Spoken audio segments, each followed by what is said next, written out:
Pour vous donner un petit ordre d'idée sur les enjeux en France, en tout cas en France, l'année dernière ont été délivrés 15 200 doctorats. C'est une augmentation d'à peu près 10% par rapport à 2022. Il y a environ 1500 doctorants qui sont soutenus par les CIFRE, sur une convention industrielle de formation par la recherche. Donc ça, Sarah nous donnera aussi des clés sur qu'est-ce que c'est, à quoi ça sert, comment en bénéficier. Donc 90% des docteurs trouvent un emploi dans les 3 ans après leur doctorat. 116 millions d'euros ont été donnés en termes de crédit d'impôt aux jeunes docteurs en 2015.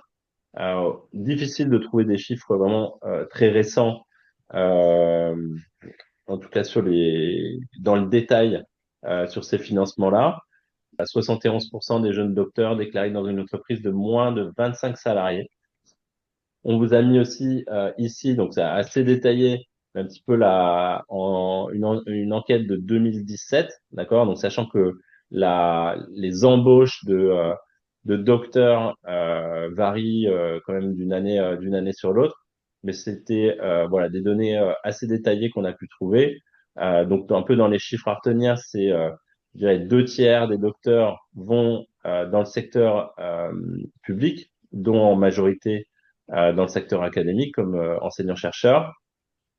Mais il y en a quand même du coup un bon tiers dans le privé qui se répartit pour moitié dans la R&D et donc pour moitié hors R&D et hors secteur académique. Donc en fait, c'est notamment des personnes comme Sarah qui rejoignent des sociétés de conseil, par exemple,